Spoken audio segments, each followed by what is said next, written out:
Pulau Mas, neraka dalam kamar mandi, tanggal 26 Desember 2016. Saat sebagian besar keluarga menikmati libur akhir tahun, satu rumah di Pulau Mas, Jakarta Timur, menjadi saksi bisu dari tragedi paling mengerikan dalam sejarah kriminal Indonesia. Sebuah rumah megah dihuni oleh seorang ayah dan anak-anaknya yang masih remaja. Tapi hari itu, rumah itu bukan lagi tempat perlindungan. Ia berubah menjadi penjara terakhir. Pelaku pertama yang masuk, Ramlan Butar-Butar. Bersama 3 rekannya, Erwin Situmorang, Alvin Sinaga, dan Ius Pane. Mereka bukan tamu, bukan teman.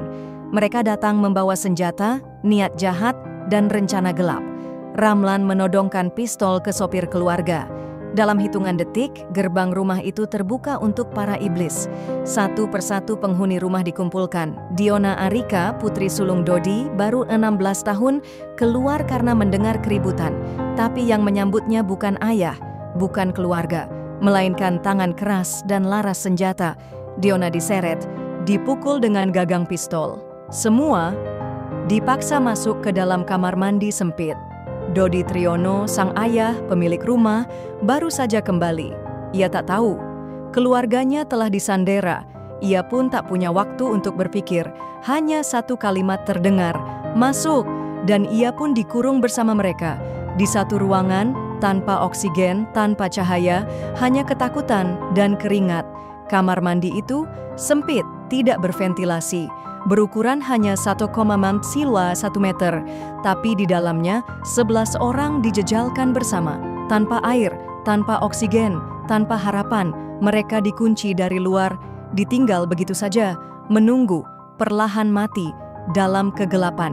Esok harinya, 27 Desember, seorang teman Diona bernama Sheila merasa khawatir.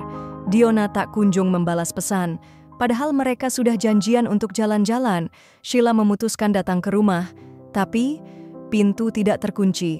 Dan dari dalam terdengar suara lirih, rintihan, suara nyawa yang belum padam. Pintu didobrak dan dunia seakan berhenti.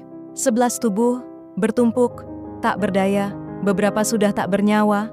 Dodi Triyono, Diona Arika, Dianita Gema, Amel, Tasrok, Yanto. Mereka semua meregang nyawa dalam kamar mandi itu. Hanya 5 yang masih bernapas, termasuk Zanette Kalila, putri Dodi yang baru 13 tahun. Polisi bergerak cepat. Dalam 3 hari, 3 pelaku diringkus. Ramlan dan Erwin ditangkap di kontrakan sempit di Rawalumbu. Ramlan sempat melawan dan akhirnya tewas akibat kehabisan darah setelah ditembak. Malam harinya, Alvins ditangkap. Dan Ius Pane, sang buronan terakhir, dikejar sampai Medan. Komplotan ini bukan baru pertama kali.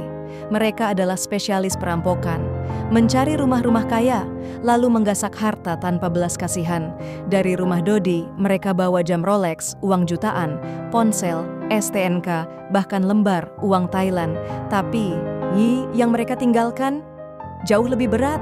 1 rumah megah, 6 nyawa melayang, semua karena keserakahan.